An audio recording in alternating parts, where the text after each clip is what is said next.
আপনি কি বাণিজ্যিকভাবে পুকুরে নদীর মাছ চাষ করতে চান? তাহলে চাষ করুন কোরাল বা ভেটকি মাছের পোনা। এই মাছটি খুবই জনপ্রিয় এবং অনেক চাষি ভাইরা চিনে থাকেন। এই মাছটি নদী থেকে সংগ্রহ করা। এই মাছটির বাজারে ব্যাপক দাম এবং খেতেও সুস্বাদু। চাষ করুন কোরাল বা ভেটকি মাছের পোনা। এছাড়াও চাষ করুন উন্নত মানের মনুসেক্স তেলাপিয়া, যে তেলাপিয়া পুকুরে কোনো প্রকার বাচ্চা এবং ডিম দেয় না, যার কারণে হচ্ছে এটি তৃতীয় লিঙ্গের মাছ। এটি খাবার খাবে আর বড় হবে।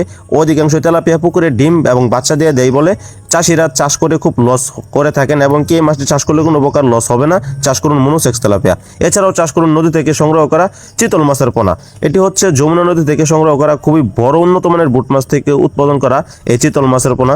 এটি আমরা সারা বাংলাদেশে হোম ডেলিভারি দিচ্ছি এবং এটির ওয়েট এবং ওজন 7 থেকে 8 কেজি ওজন হয়ে থাকে। খুব বড় সাইজের চিতল মাছ হয় এইগুলো, তাই আপনারা পুকুরে খুব সহজভাবেই কার্প জাতীয় মাছের সাথে চাষ করতে পারেন এই চিতল মাছের পোনা। দর্শক, আমরা প্যাকেটিং এর মাধ্যমে যে কোনো মাছের পোনা হোম ডেলিভারি দিয়ে থাকি। আমাদের স্ক্রিনে থাকা নাম্বারে যোগাযোগ করে মাছের পোনা সংগ্রহ করতে পারেন। ধন্যবাদ।